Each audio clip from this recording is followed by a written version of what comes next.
What's happening, YouTube? I'm Transient. Welcome to my channel. As always, we're playing Watcher of Realms. Guys, I hope you're well. Happy Saturday. So, it's Saturday, so there'll be Saturday. What am I talking about? Honestly, I get very confused so often. It's actually Friday, and it's Good Friday over here in the UK. I'm assuming it's called Good Friday.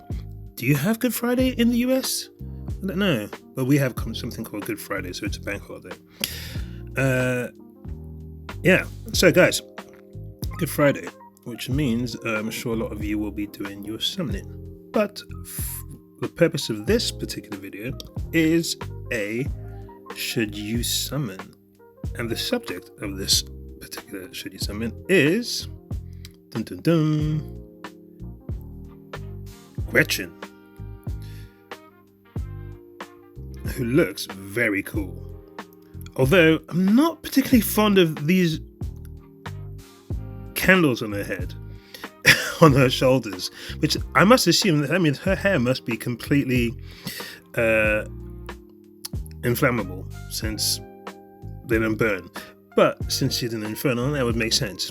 Anyway, Grethcen, was she the Crimson Inquisitor?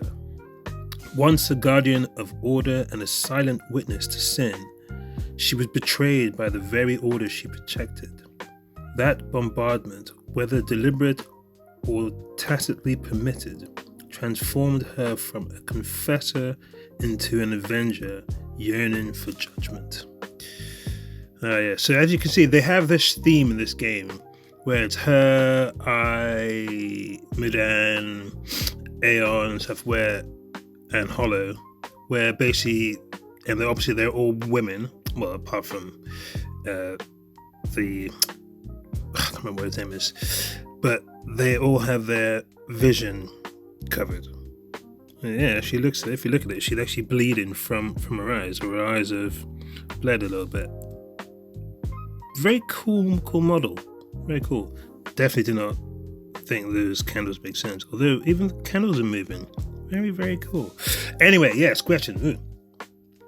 Okay, yeah. Physical attack, single target, talent when deployed, plants Searing Banner, raises Searing Banner upon casting the ultimate, and plants it again when it ends. Continuously inflicts damage reduction of 30% on one enemy in the ultimate range.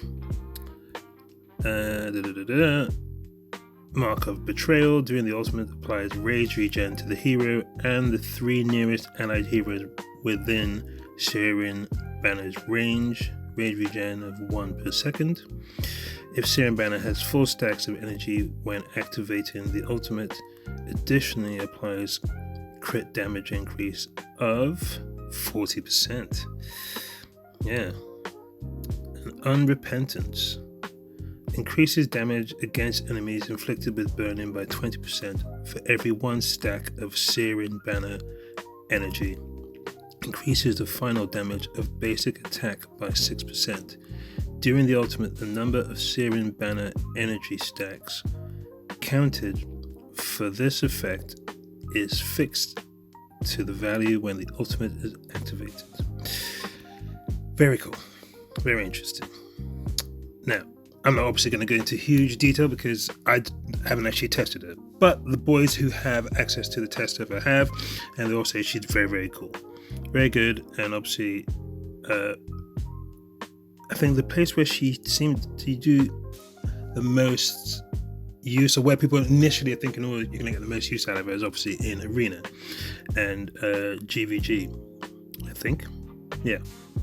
Mainly because of the rage regen and the crit damage increase. And yeah, very, very cool. So, she's on a banner with the Lord Solcadens, who still looks very cool, and so on. But yeah, okay, so the question is, I'm going to do this fairly quickly. Should you summon? Okay, I would say I'm going to do it in 2 ways. What I'm going to do, and I'm going to summon for Grethcen, because one, I'm trying to collect as many of the heroes as I possibly can. 2, I think she's very cool, and I think she could be useful going forward into many different comps, whether just simply that crit damage and rage regen buff. I think it could be quite useful in lots of places. I think a lot of people were getting a lot of use out of her in AMR, so that may be a place where we're all going to need her. So yeah, that's what I want to get her. And 3, she looks cool. I'm sure there's lots of other reasons deep down in my mind, but that is the ones that immediately come to mind. Now, why would anyone, or things to consider if you're going to try and summon for her? Okay, I'm fairly lucky on my free-to-play account. Sorry, on my main account. On my free-to-play account, which I currently am on, I only have... where are they? I forget here. I have 27 ancients. On my main account, I have 200. So I'm in a position where I can at least try to get her. Now, obviously, as we all know, there is no Ancient Lord Pity, but what I try to do, and there's no guarantee that it works, is after about 40 or 50 on Ancients. So, we are all aware, or... Wait, actually, no, I was talking about the amount of damage I have. Okay, so like I said, I've got 200 on my main account, which is pretty good. So I'm going to try. But what is on the horizon? Everyone's always worried about the horizon. There's no guarantee, even with 200, that I could get Grethcen, which would be incredibly depressing. But like I was saying, I'm going to,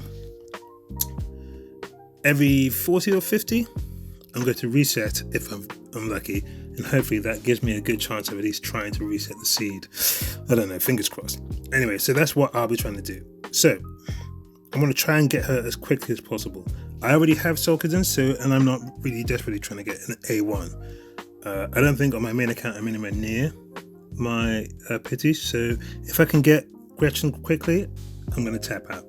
Why? Because the following week, I would like to try and get Grethcen as well, and still somehow have some saved for future banners, because if you see the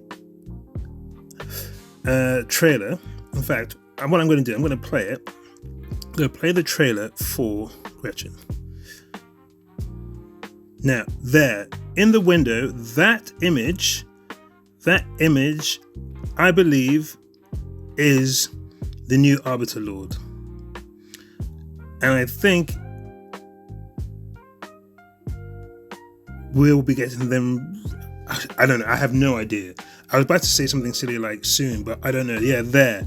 That image, if we looked in the, what do you call it?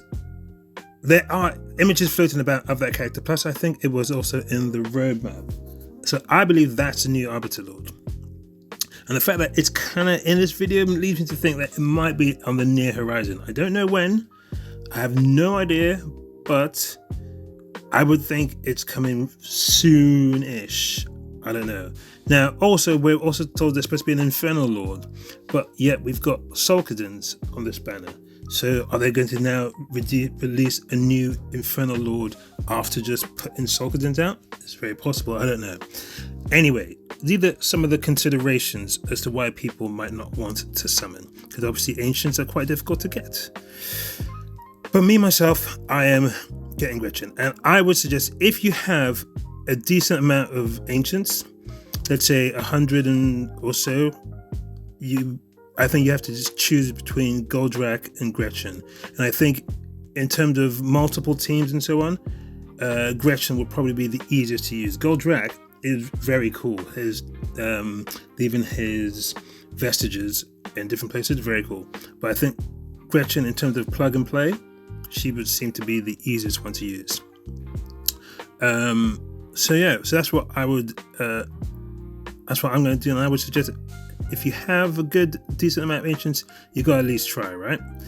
Because as I say, or as I said the other day, a bird in the hand is worth two in the bush, right?